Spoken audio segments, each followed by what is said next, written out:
Bueno, entonces los ácidos grasos, si coloco su fórmula química plana, es algo como así.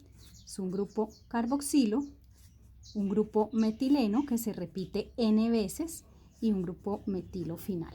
Como ustedes observan, pues hice la estructura de acá para acá, que es lo correcto porque es la forma como se enumeran los carbonos. ¿Sí? Arranco desde el extremo carboxilo y termino en el extremo metilo. Lo importante de esto es decirles o contarles que dependiendo del número de veces que se repita este grupo químico metileno, asimismo voy a tener el número de carbonos que el ácido graso tiene. Y dependiendo del número de carbonos que el ácido graso tenga, así voy a tener la identidad o el nombre del ácido graso del que estamos hablando. ¿Ok? Entonces, los ácidos grasos a su vez, ellos se dividen, vamos a hablar de una primera división que tienen ellos, en dos, que son los esenciales y los no esenciales. Los esenciales, como su nombre lo indica, significa que son ácidos grasos que nuestro cuerpo no puede sintetizar porque no tenemos las enzimas para metabolizarlos. O sea que sí o sí los tenemos que consumir en la dieta o de fuente exógena. Y como ejemplo de estos están los conocidísimos y mencionados, por ejemplo, omega 3 y 6.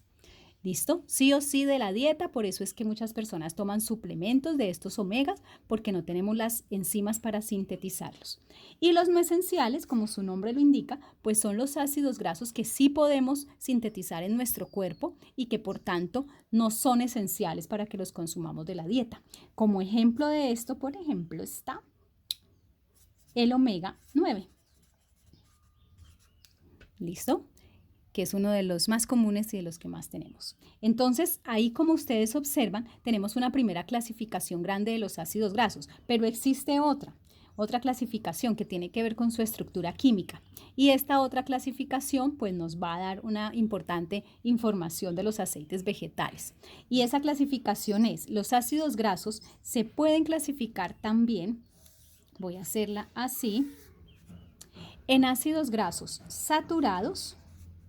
Recuerden que esto ya es de la estructura química, o insaturados. Y químicamente hablando, para hacerlo sencillo, significa que los ácidos grasos que son llamados saturados tienen un enlace sencillo entre carbono y carbono en esa estructura que los compone. Mientras que a diferencia de esto, los insaturados en alguna parte entre un carbono y otro tienen un enlace doble o varios. Aquí está el doble enlace químico o varios. ¿Listo? Entonces, cuando los llamamos saturados, significa que si esto es así con un enlace sencillo, la estructura química de ese ácido graso es superlineal. Si yo dibujara esto, es más o menos como si yo tuviera esto así. ¿De acuerdo? Que si miramos en los textos por la manera como se dispone en ellos es más o menos como así. Pero a lo que voy es que esto es lineal, derechito. ¿Ok? A diferencia de cuando encuentro dobles enlaces, que entonces yo me empiezo a encontrar, por ejemplo, con una estructura así. Estoy aquí y esto se me hace así porque tengo un doble enlace por aquí escondido, por aquí ubicado, mejor dicho. Los dobles enlaces lo que hacen es conferirle al ácido graso un codo o un quiebre en su estructura química. ¿De acuerdo? Obsérvenlo aquí. Ese es el codo o ese es el quiebre. Y esto, tridimensionalmente, tiene todo que ver con el comportamiento entonces de esa molécula o de esa grasa.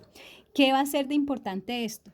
Que cuando yo tengo los ácidos grasos así lineales, ellos se pueden empaquetar, cuando estoy hablando de un triglicérido que contiene ácidos grasos de este tipo, ellos se pueden empaquetar muy junticos, uno enseguida del otro, porque están muy derechitos, haga de cuenta como, imagínense como si fueran unas sardinas, en una caja de sardinas precisamente. Esto quiere decir que las grasas que están constituidas principalmente por ácidos grasos de tipo saturado suelen ser entonces aceites, por ejemplo, o grasas que a temperatura ambiente se pueden solidificar.